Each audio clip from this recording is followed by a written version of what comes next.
All right, so the plan for the review is just for me to go through some practice questions with you.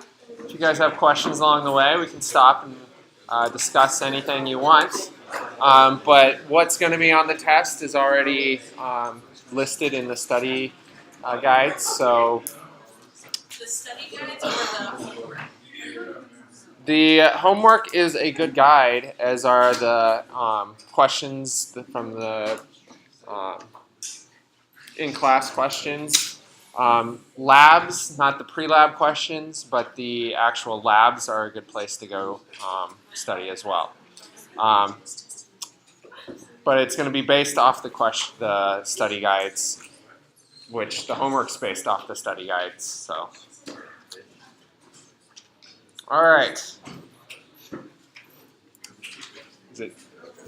I want to do this real quick.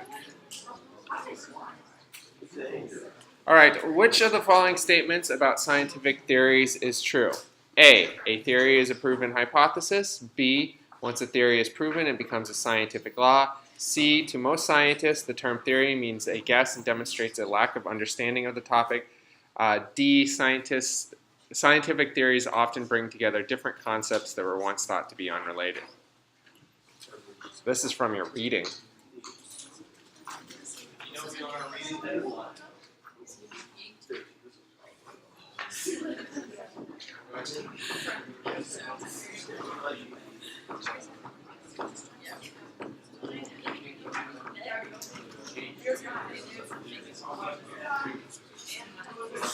All right, last swipe through.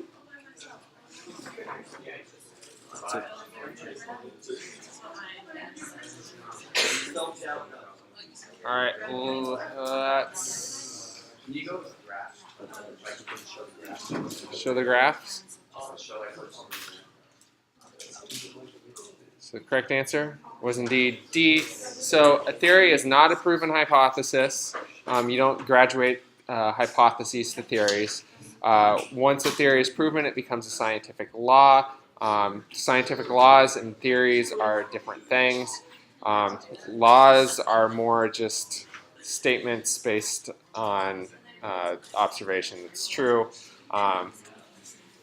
To most scientists, the term theory means a guess and demonstrates a lack of understanding of the topic. That is also untrue. Theories are some of the best studied things in science. So, which of the following statements about scientific hypotheses are true?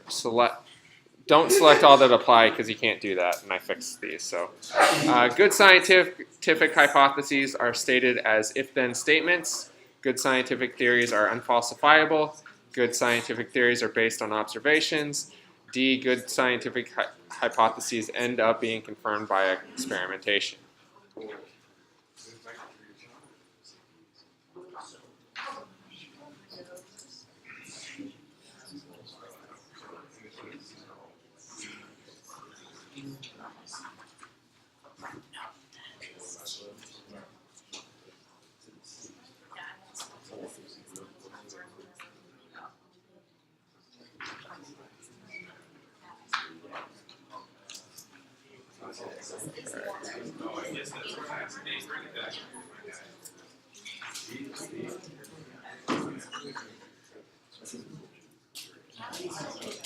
All right, the correct answer was, of course, C. Good scientific theories are based on observations. Good scientific hypotheses do not have to be stated as if-then statements. If it's a statistical hypothesis, it often will be, but scientific hypotheses are different than that. Scientific hypotheses are tentative explanations, so it's addressing the problem and oftentimes is an answer to the research question. Good scientific theories are unfalsifiable. That is false. They are falsified. They're testable and can be falsified. And then D, they aren't necessarily confirmed by experimentation. So because they're falsifiable, it's possible that an experiment can disprove it, and that does not make it a bad theory because it was still based on could have still been based on observations. All right. Which of the following statements about the nature of science is true? A, science can prove something with absolute certainty. B, using the scientific method, you can discern supernatural causes for natural phenomenon. C, science uses deductive reasoning to generate hypotheses and inductive reasoning to test them. D, new observations or data can force scientists to evaluate conclusions.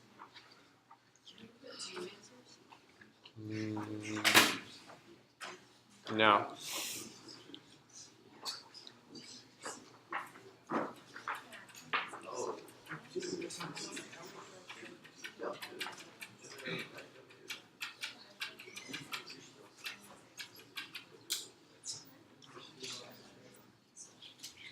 Last.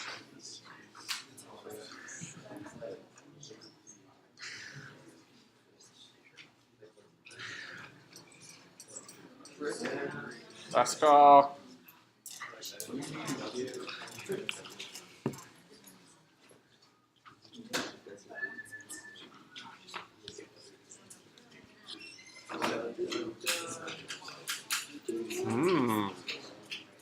So most popular answer was C, but I say the correct answer is D. So science uses deductive reasoning to generate hypotheses and inductive reasoning to test them. So deductive, you're going from what to what? General to specific. So deductive reasoning would be something like, you know that all mammals have hair. You observe an animal with hair, and so you predict that, or you see a mammal, so you predict that it'll have hair. That would be testing a hypothesis. Inductive reasoning would be me looking around and saying that I'm just looking at you two, and I see that you guys are boys or men. I don't know at this point what you consider yourselves. Yeah. Okay. Don't roll your eyes at me. Whoa. Quiet you. I like that. And I noticed that they're wearing black shirts as well, so I generate the hypothesis that all men wear black shirts. Obviously, I can go and test this and look around and see that there's some that's not, but if that was my initial thing, that would be how I based my observation on it. Deductive tests the hypothesis. Yeah, so deductive reasoning will test the hypothesis. Inductive reasoning is how you initially generate the hypothesis. And then D, new observations or data can force you to reevaluate old conclusions. This gets to the tentative nature of science. So science is tentative, meaning that new information can force you to reevaluate everything that you have. And that's also why you can't prove something with absolute certainty either. So that was a question that I generated based off of Lab 1. So it is a good idea because it was the very last question of Lab 1 talking about the nature of science and why we can't prove or disprove something. That's related to that question. All right, which of the following statements about which of the following statements is a hypothesis? A, doing practice problems helps arrest forgetting and improves student ability to do well on memory recall. B, students who studied for the test scored better than students who did not study for the test. C, students who study for the test by testing themselves with practice problems will do better than students who study for the test by just rereading their notes in the test book. D, if I study for the test, then I will get an A. Yes. So which of those is a hypothesis?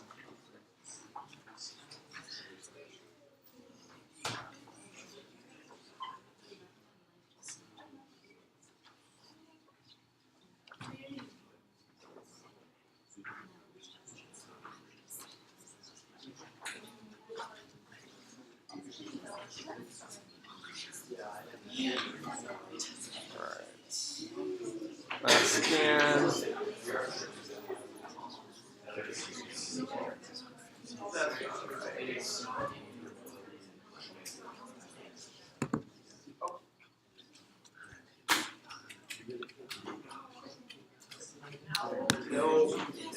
Correct answer was A.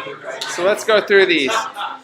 Students who studied for the test scored better than students who did not study for the test. That would be a conclusion. That's stating the past results. Question C, students who study for the test by testing themselves with practice problems will do better. That makes it a prediction. So that is also not a hypothesis. And then D, if I study for the test, then I will get an A. That is also a prediction. So C and D are predictions. B is written as a conclusion. A, doing practice problems helps arrest forgetting and improves students' ability to do well on memory recall. That is a hypothesis because it's addressing more of a present tense. It's addressing a research problem as well. Does that make sense to everybody? So if it's written in the future tense, has a will or would in it, it's probably going to be a prediction. If it's written in the past tense, it's likely that it'll be written as a conclusion. So it's something to look out for. You want to determine whether there is a specific protein in your tissue sample. Which of the following would be a positive control? A, another tissue which does not have the protein of interest. B, the same tissue that you are studying but from a different organism. C, another tissue which may or may not have the protein of interest. D, another tissue which you know contains the protein of interest.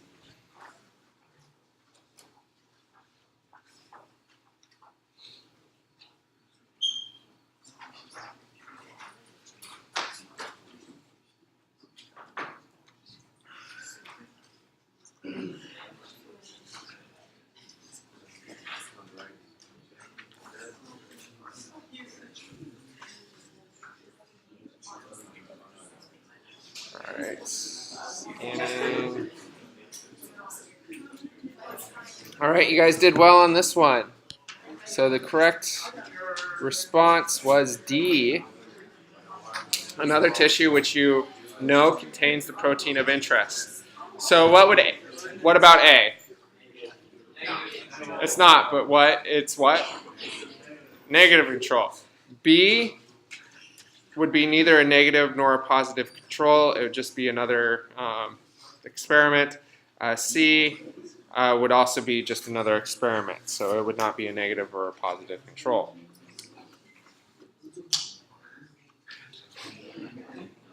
All right, you want to know whether doing more squats per week will improve trained athletes' vertical jump. Which of the following would be the independent variable? A, the number of squats done per week. B, the vertical jump. C, the number of individuals that you are testing. D, the time of day that weights are lifted.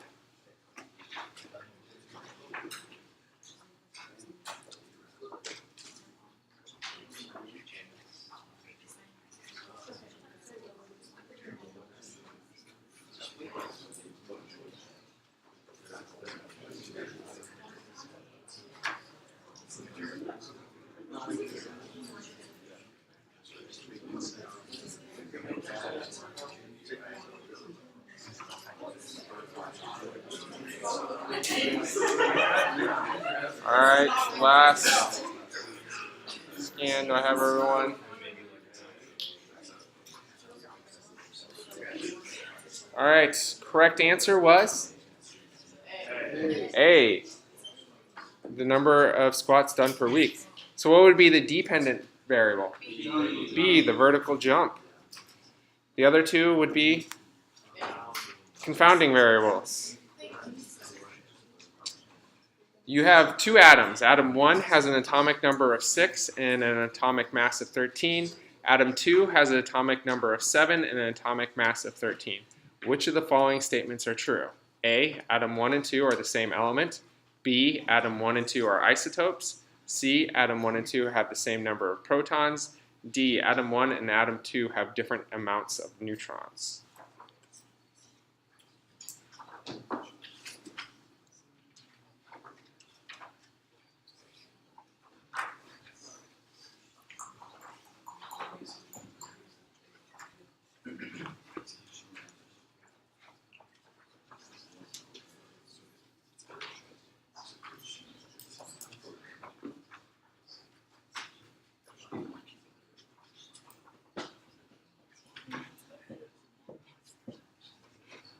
right, last call. All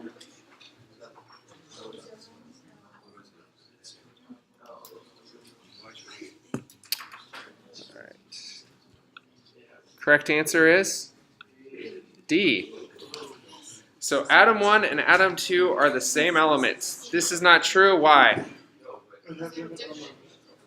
Atomic numbers. What does the atomic number represent? Number of protons. So they have different number of protons, meaning they are different elements. Atom 1 and atom 2 are isotopes. So what is an isotope? Same element, but has a different mass. These things have the same mass, but have a different are different elements. So it's the almost exact opposite of an isotope, I guess. C, atom 1 and atom 2 have the same number of protons. We already said that's not true because they have different atomic numbers. D, atom 1 and atom 2 have a different amount of neutrons. Would be true because if they have the same mass, then the protons and neutrons are contributing to the mass. So if they have different number of protons, that means they have to have a different number of neutrons in order to have the same mass. Yes? Wouldn't B technically be correct then? No, because they have to be the same element to be an isotope.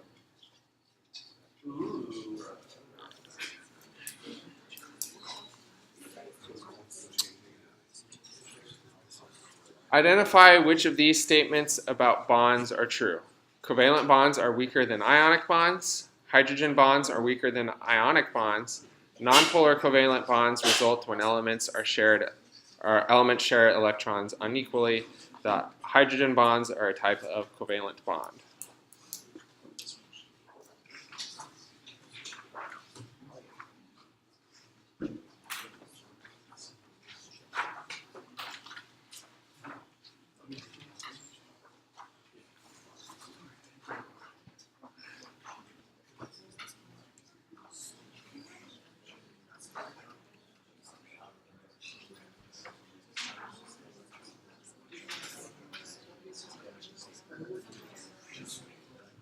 All right, last call.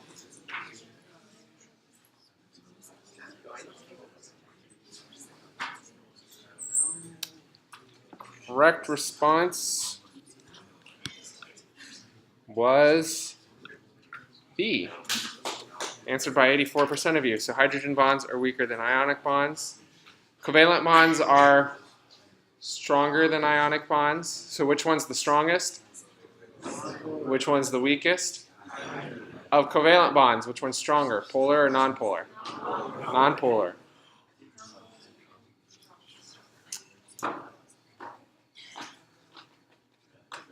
Consider the following chemical reaction. It might be easier if I draw this out.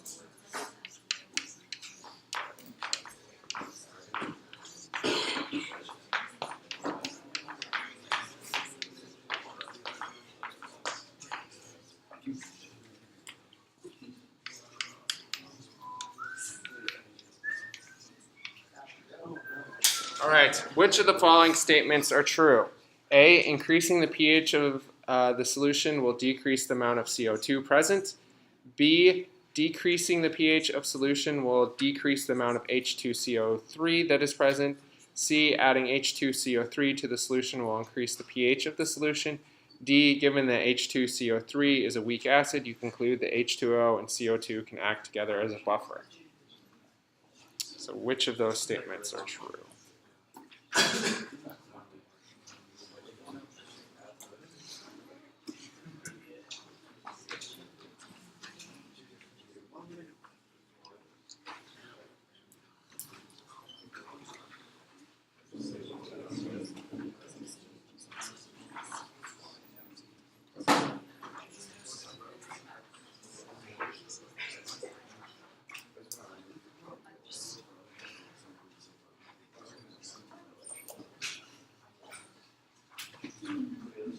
All right, last call.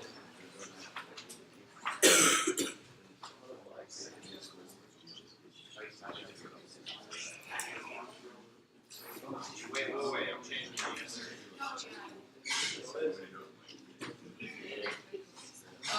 to your team, Jones. Kind of messed up the first time. Thank you.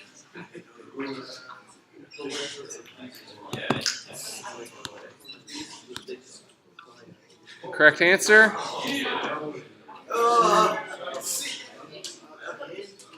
Just do it. I have it as A. Let's see if I'm correct. So, increasing the pH of the solution. So, increase pH. What happens to H plus? You decrease H plus. So, increasing the pH of the solution means that we decrease this. If we decrease this, what happens? This ends up increasing. Why does this increase? It's because this is going to react to form more H plus to reevaluate it. So this is the cause. These are the effects. We're going to return this back to normal levels. So as a consequence of that, we're going to produce more of this. So that means that we use this up. And if we use this up, what's going to happen to make this stuff? We're going to want to replace this. So we need to have these things react, and these will decrease as well to give us more of this to reestablish equilibrium. All right, so decreasing the pH of solution will decrease the amount of H2CO3 that is present. So if we decrease H plus, that means we have more of it. It's going to react with this, so this is going to go down. And as it reacts, it's going to form more of this. And since we have more of this, it's going to react and form more of these things. So that says that decreasing the pH will decrease the amount of H2CO3. So we decrease the pH, we increase this. This increased, that one is false. Adding H2CO3 to the solution will increase the pH. So this is an acid.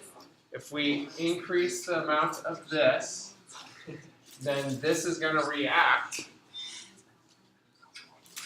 and this stuff will go up, so you'll increase the H plus, which means you'll decrease the pH of the solution, so that one's false. And then the last one, given the H2CO3 is a weak acid, you conclude the H2O and CO2 can act together as a buffer. That is false, so we do have a buffer in here. What is the buffer? It's the weak acid and what? The conjugate base. So these together act as a buffer because when you add H plus, the excess of the conjugate base in the solution will react to take the H plus away. When you reduce the amount of H plus, this is going to react to replace that, so it helps maintain the pH of the solution because you have both something in solution that can soak up your protons, your H pluses, and something that can donate them depending on whether the H plus was added or removed from the solution. So that makes A the correct answer. I realize I've kind of forgot to update people on the class standings for the labs as far as the points that mean nothing. Today's points count towards double towards that, just for fun. So yeah, I will have those updated next week. So if your class wins, you get more points. Yes, this week. It's not extra credit because the points don't matter. You get warm fuzzies and maybe some sort of food item. What? What food item are we talking here? Are there any Sweet, something sweet. Are there any titty points? Any what? Titty points. Pity points? If there were pity points, you would win, Jody. You would win. But there is none. All right. What will pair with the 3' ATCG 5'?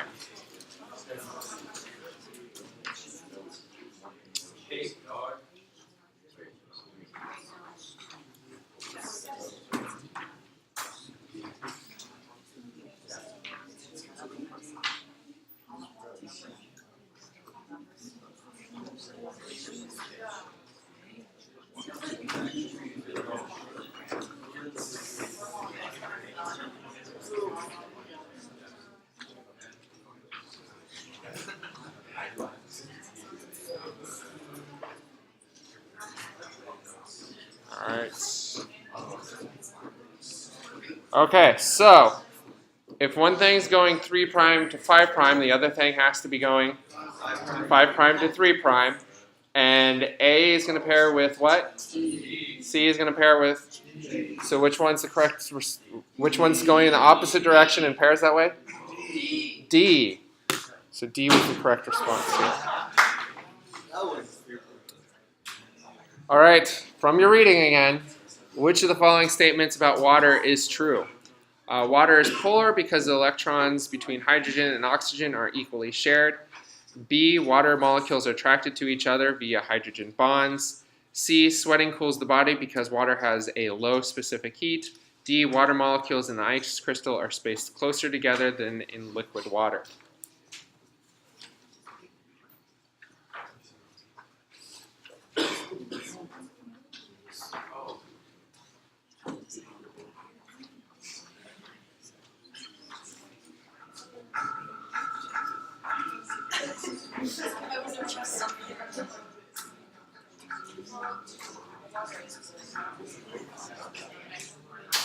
All right, last run through.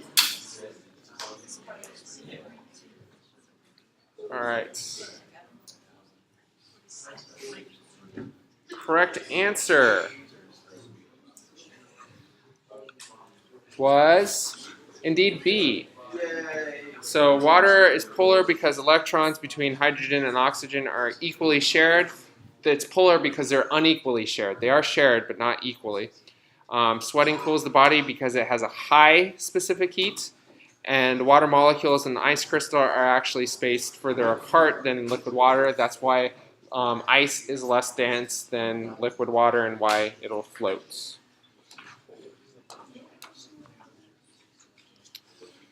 All right, the molecule up there.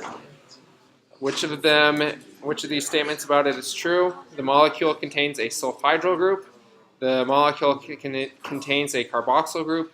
The molecule contains a phosphate group. This molecule contains a carbonyl group. Which of them is true?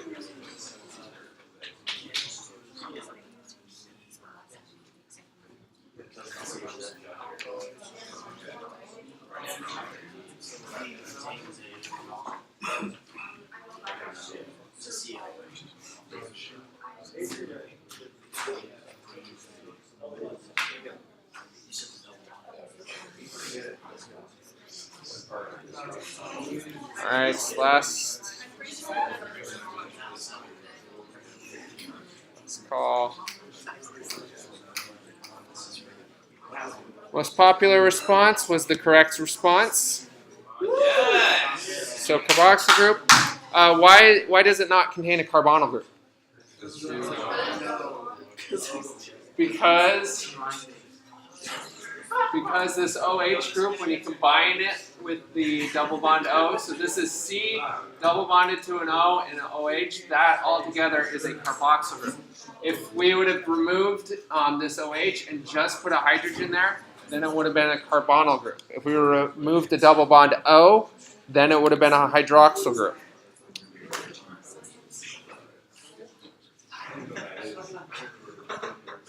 Change questions.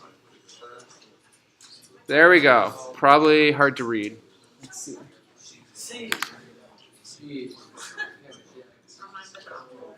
Yeah.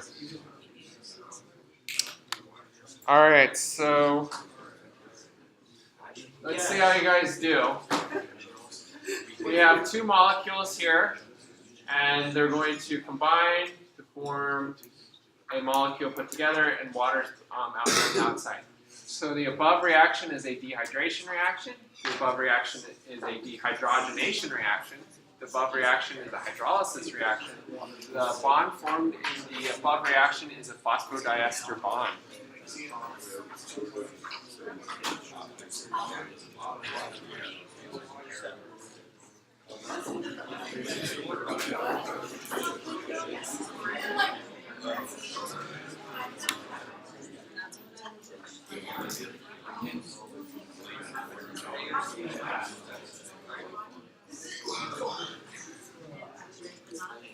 All right, last run through.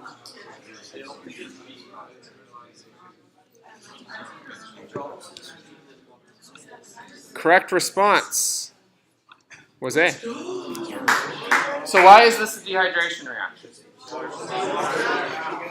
Okay, so water is being produced, and what else is going on? Putting two things together. All right, so that makes it dehydration. A dehydrogenation, that was not anything we ever talked about. That's how you would make a, it'd be like a desaturase that would do that sort of reaction where you're removing hydrogens and forming a double bond. Hydrolysis, so if this was going in the opposite direction, it would be a hydrolysis reaction. The bond formed above the reaction is a phosphodiester bond. Okay, challenge question. What is that? What bond is this that's being formed? Yeah. Say that louder. Yeah. Any ideas? Any idea what these two molecules are? Okay. What? They're amino acids. So we put two amino acids together and we form a peptide bond. Where do you find the phosphodiester bond? That would be Not lipids. Nucleic acids. So nucleotides, when you put two nucleotides together, form phosphodiester bonds. Is there a question? I thought I saw someone with a question. No. All right, which of the following statements about carbohydrates is true? Glucose and fructose are isotopes. Starch and glycogen are both made up of glucose. However, the bonds in that connect glucose molecules and starch are beta 1,4 linkages, while in glycogen they are alpha 1,4 linkages. When multiple monosaccharides are connected, they form a polypeptide chain. The major function of starches and glycogen is to store and release chemical energy.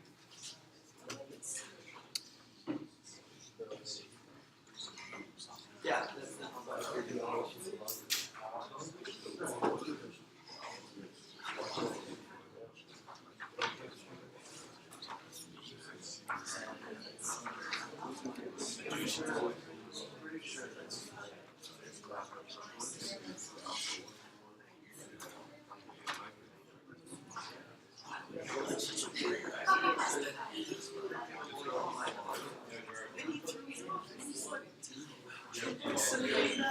All right.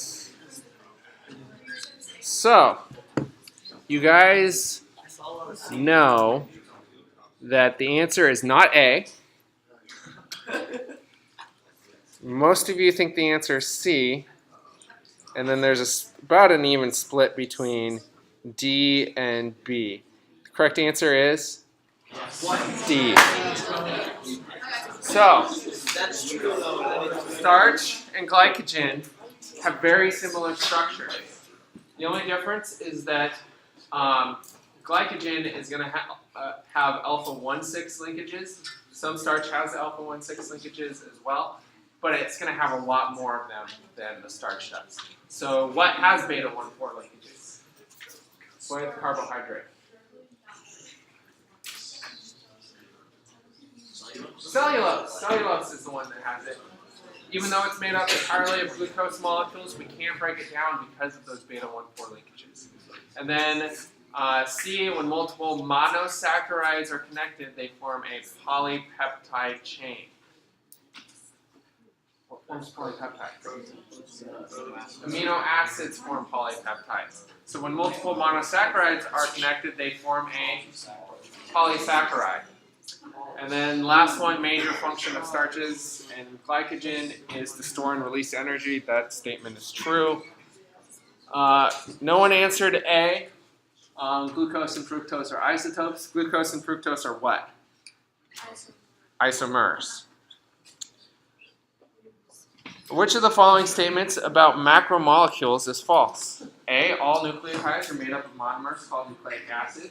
B, all proteins are made up of monomers called amino acids. C, all polysaccharides are made up of monomers called monosaccharides. D, all lipids are made up of monomers called fatty acids.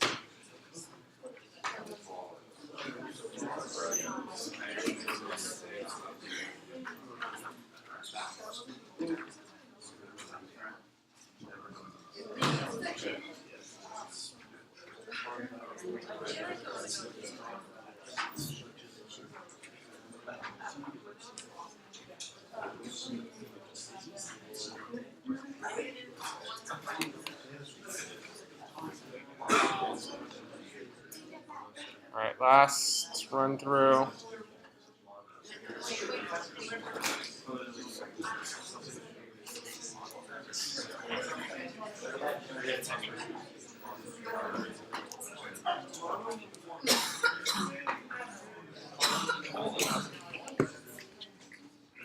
That makes sense.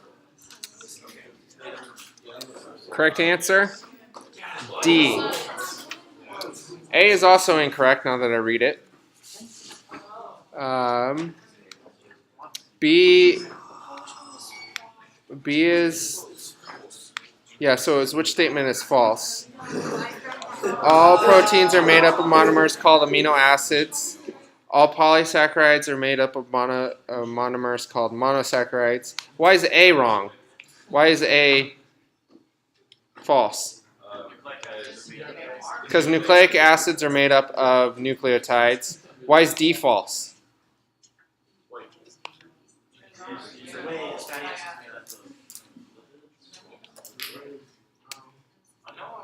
What united the lipids? Were they all made up of the same monomer? They were just lipid. So what was common about lipids? They had a property. So yeah, so lipids are hydrophobic nonpolar molecules. So cholesterol, it's a lipid. It's not made up of fatty acids. Testosterone, waxes, not made up of fatty acids, but yet are lipids. So that is why D is incorrect. All right. Yeah, so both A and D on that one. What is the following image? A, an amino acid. B, a steroid. C, a fatty acid. D, a nucleotide.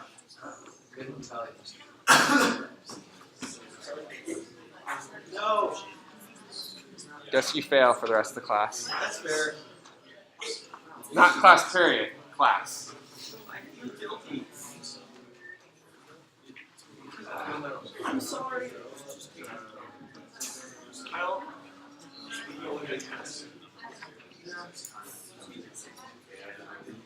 So that's phosphate.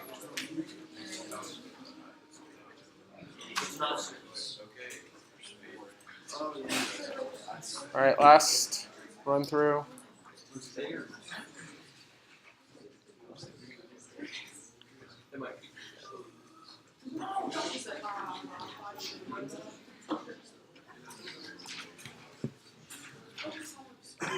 Oh, here we go.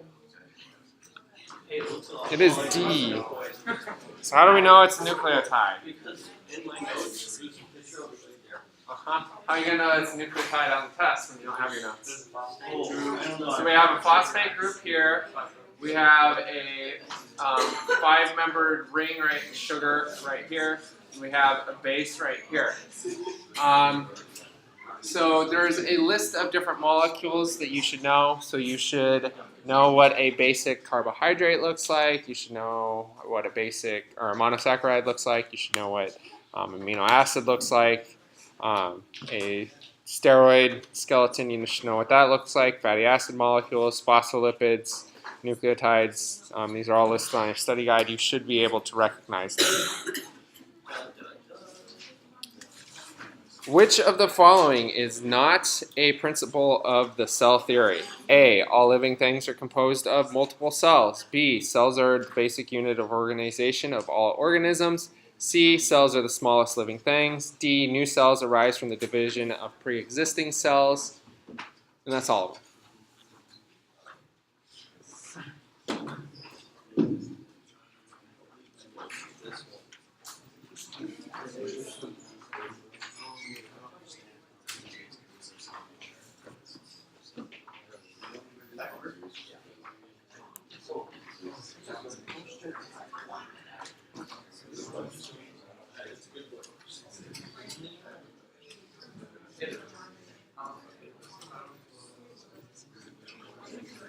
All right, last call.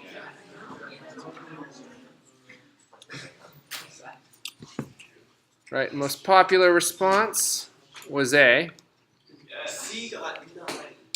So A, all living things are composed of one or more cells. B, cells are the basic units, and then cells can comprise the smallest living things, and new cells are only going to arise from the division of pre-existing cells. All right, which of the following statements about cell size is true? A, substances can diffuse out of smaller cells more efficiently because they have a greater surface area than larger cells. B, as the size of a cell increases, the surface area to volume ratio decreases. As cells get bigger, its surface area increases faster than its volume. D, the more volume that a cell has, the faster substances can diffuse through it.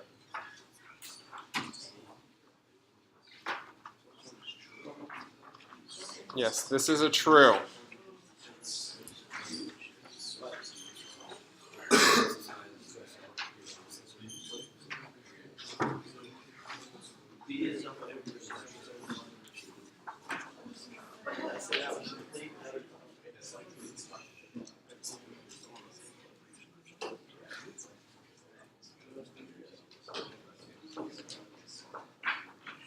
All right, last.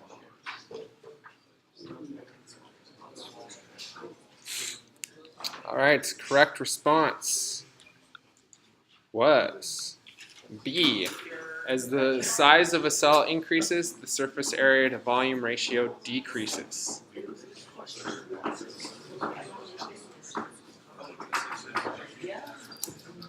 Which of the following features are shared by all cells? A, all cells contain a rough ER. B, all cells contain DNA. C, all cells have mitochondria. D, all cells have a cell membrane.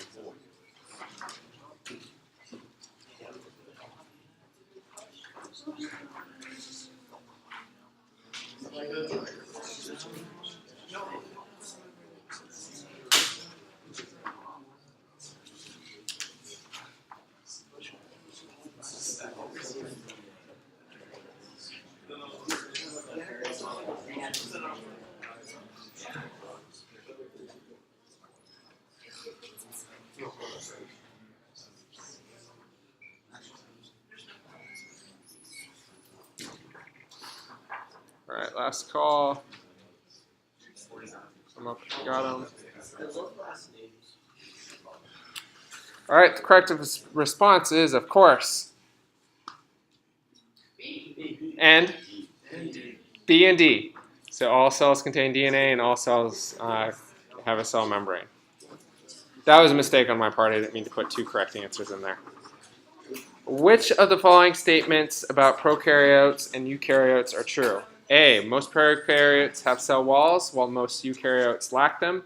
B, prokaryotes use RNA as their genetic material while eukaryotes use DNA as their genetic material. C, prokaryotes do not have organelles, eukaryotes do. D, most eukaryotic cells are larger than prokaryotic cells.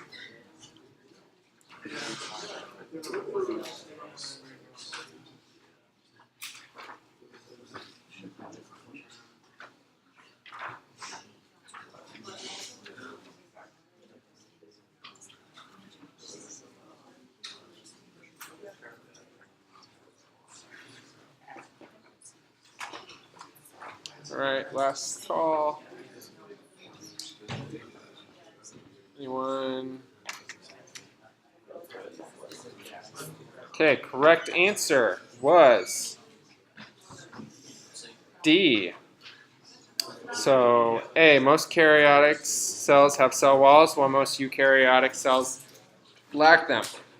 Most eukaryotic cells actually do have cell walls. It's just the animal cells that are the odd ones out that do not. So A is not correct. B, prokaryotes use RNA as their genetic material while eukaryotes use DNA. They both use DNA as their genetic material, and they both use RNA as well. Not for their genetic material, but to move their genetic material through the cell. C, prokaryotes do not have organelles, eukaryotes do. Prokaryotes do have organelles, they're just not what? Membrane bound, and so most eukaryotic cells are larger than prokaryotic cells. That one is true. All right, which of the following statements about prokaryotes, or which of the following statements about mitochondria and chloroplasts are true? Animal cells lack chloroplasts, while plant cells lack mitochondria. Mitochondria and chloroplasts contain DNA. Mitochondria and chloroplasts contain a single membrane. Mitochondria and chloroplasts contain membrane-bound organelles.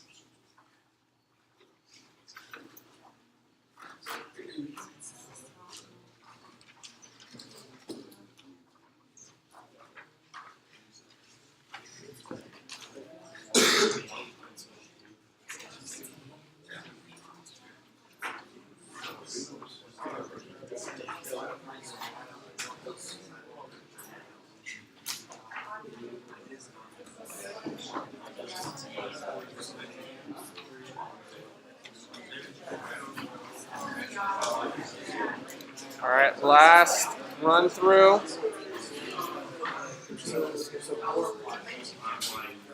All right, correct answer for this one is B. So animal cells lack chloroplasts, that's true. Plant cells do have mitochondria though. Mitochondria and chloroplasts do contain DNA. Mitochondria and chloroplasts actually contain multiple membranes. Mitochondria and chloroplasts contain membrane-bound organelles. Mitochondria do not contain membrane-bound organelles. An argument could be made that chloroplasts actually do. All right, I do have more questions here that I will be putting up online later. So if you want to look at those questions, they will be available online.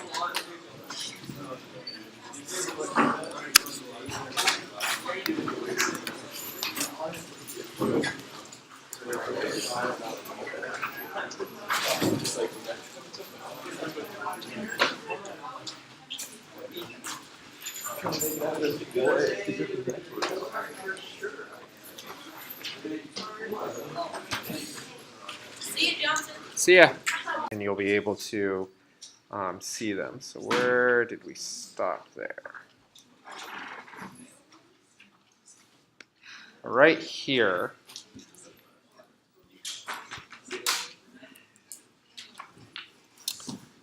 All right, so which of the following statements about cell organelles are true? A, ribosomes are membrane-bound organelles. B, the functions of the smooth ER include calcium storage, detoxification, and protein synthesis. C, cells that function mainly to secrete proteins will likely have more rough than smooth ER. D, the Golgi apparatus digests material ingested by the cell.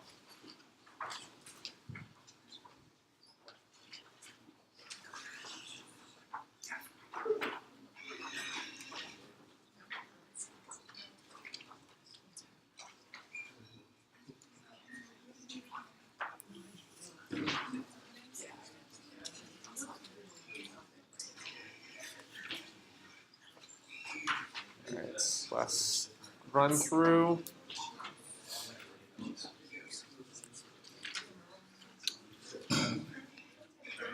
All right, the correct answer for this one was C.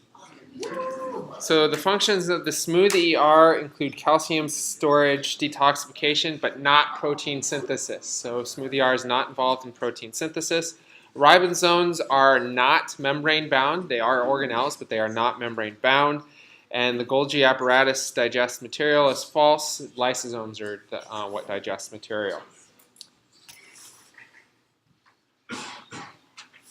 All right, which of the following statements about mitochondria and chloroplasts are true? A, animal cells lack chloroplasts while plant cells lack mitochondria.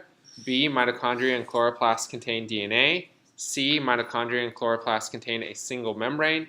D, mitochondria and chloroplasts contain membrane-bound organelles.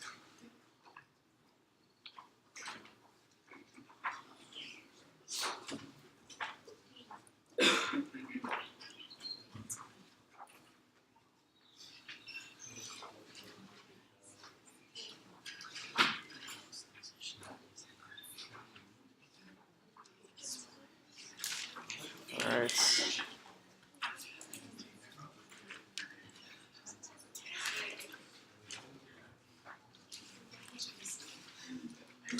Correct answer was B. So mitochondria and chloroplasts contain DNA. Animal cells lack chloroplasts, is true, but plant cells do not lack mitochondria, so plant cells will have both. Mitochondria and chloroplasts contain a single membrane. That's false. They're both contain multiple membranes.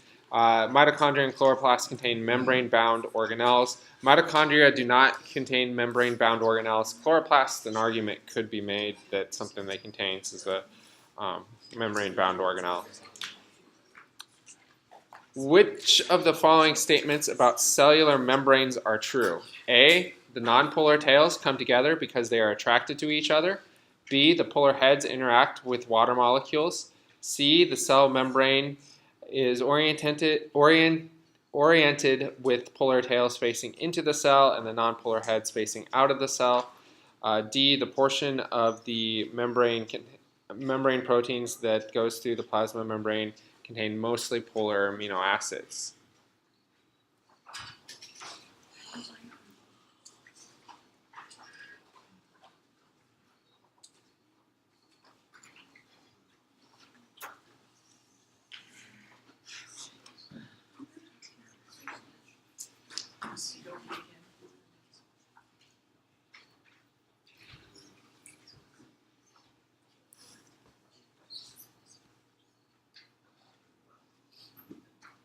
Last call. All right, correct answer was, again, B. The polar heads interact with the water. So nonpolars come together not because they are attracted to each other, but because polar molecules are attracted to each other, and water molecules just kind of get pushed aside so that those attractions can come to fruition, I guess. C, the membrane is oriented with the polar tails facing into the membrane, but not into the cell. So into the membrane because the polar heads are going to face both out of the cell and into the cell. And then the portion of the protein that goes through the plasma membrane is going to be made up of mostly what kind of amino acids? Nonpolar, because it's lipids, so it has to be nonpolar to interact with it. All right, which of the following increases membrane fluidity? A, increasing the amount of unsaturated fatty acids in the plasma membrane. B, increasing the amount of cholesterol that is embedded in the plasma membrane. C, decreasing the temperature. D, increasing the number of hydrogens in the fatty acid tails in the plasma membrane.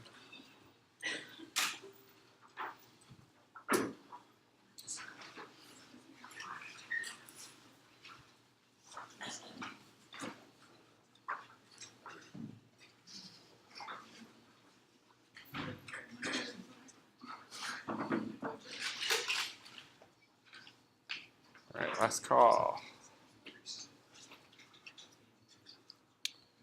Okay. Mostly good job on this one. Correct answer was A. So increasing the amount of cholesterol. So cholesterol fills in the gaps created by unsaturated fatty acids, making it less fluid. Decreasing the temperature also makes it less fluid because you don't have as much random motion. Just like increasing the temperature makes water more fluid and less ice. And then increasing the number of hydrogens, that's going to make the tails more saturated. So unsaturated is what's making it fluid. Which of the following will diffuse through the plasma membrane the fastest? A, H2O, B, N2, C, glucose, D, sodium ion.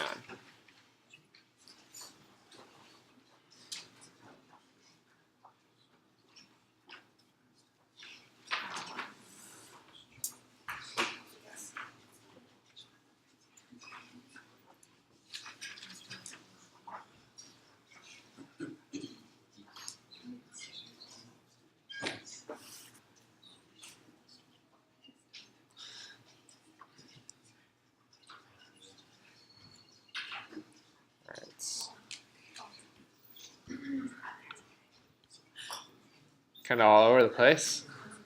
Correct answer was B. So why is B? So what's going to diffuse through faster? Big things or small things?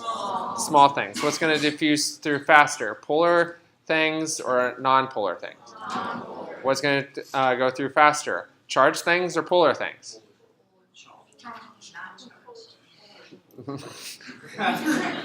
Polar things, because polar is less charged than a charged thing.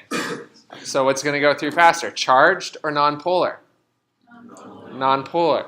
So we know glucose is a molecule that's going to be made up of lots of carbons and oxygens and hydrogens. So it's a molecule, and it's also polar because we know that it can form hydrogen bonds. Na plus, it's small, but it's charged, so that's going to diffuse through very slowly. H2O, we know that that's a polar molecule, leaves us with N2. We should know that this is a nonpolar molecule because if you have two things, it's going to be sharing its electrons equally. So N2 is nonpolar, and you're going to have equal sharing of the electrons going through that.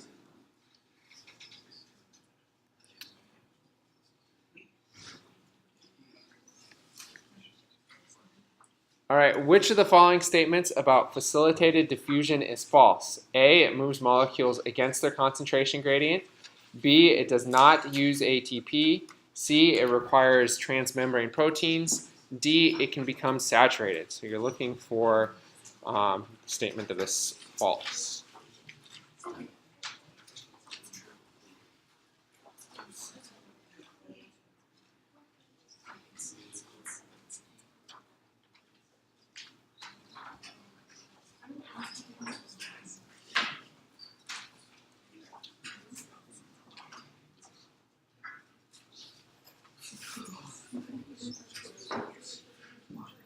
Alright, I think I have all the scans.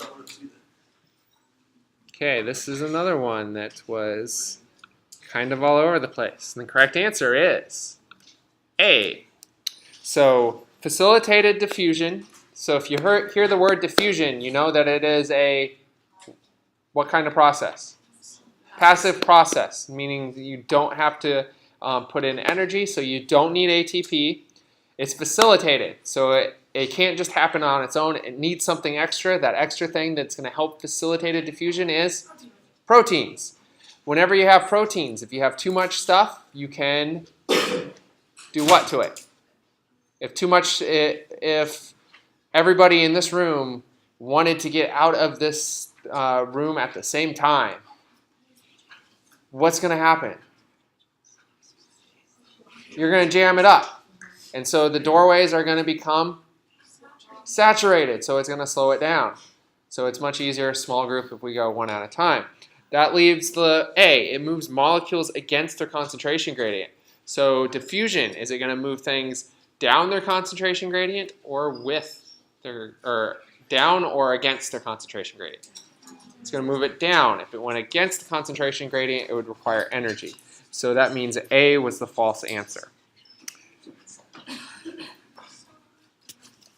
All right, which of the following statements about active transport is false?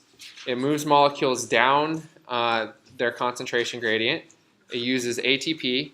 It requires transmembrane proteins. It can become saturated.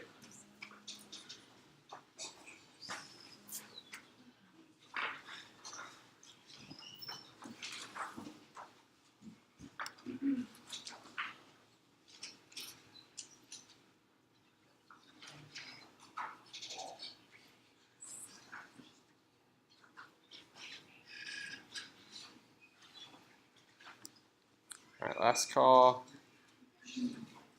All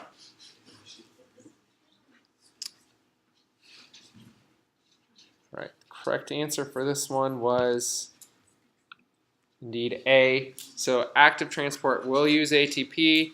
It does still require transmembrane proteins, and it can become saturated, just like before when you had proteins, it can be saturated as well.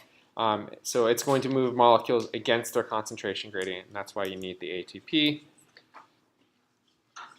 Which of the following statements about coupled transport is false? A, it moves at least one substance down its concentration gradient. B, it moves at least one substance against its concentration gradient. C, it directly utilizes ATP. D, it relies on additional membrane proteins besides those directly involved in coupled transport.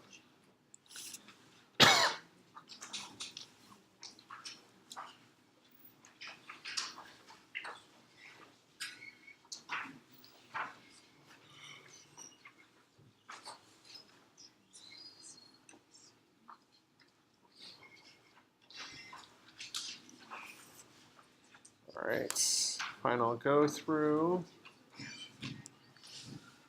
Let's call. All right, correct response was C. So it indirectly uses ATP. How does it indirectly use ATP? Where does ATP get used when what's happening?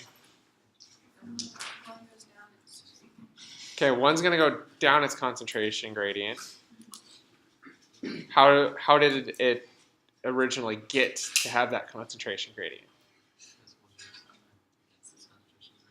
Okay, one's going to go against its concentration gradient. It's actually the energy being released from one going down its concentration gradient that is being utilized to drive the other one to go against its concentration gradient. But first, you needed to create that concentration gradient. So first, you need an active transporter that is pumping something against its concentration gradient, and then it can go down its concentration gradient down via coupled transport. A cell containing 0.9 molar Na plus is placed in an environment containing 4 molar Na plus. Which of the following statements is true? A, the cell is hypertonic to its environment. B, water will move into the cell from its environment. C, water will move across the membrane because free water is moving down its concentration gradient. D, water will move towards the lower concentration of solute. Which of those is true?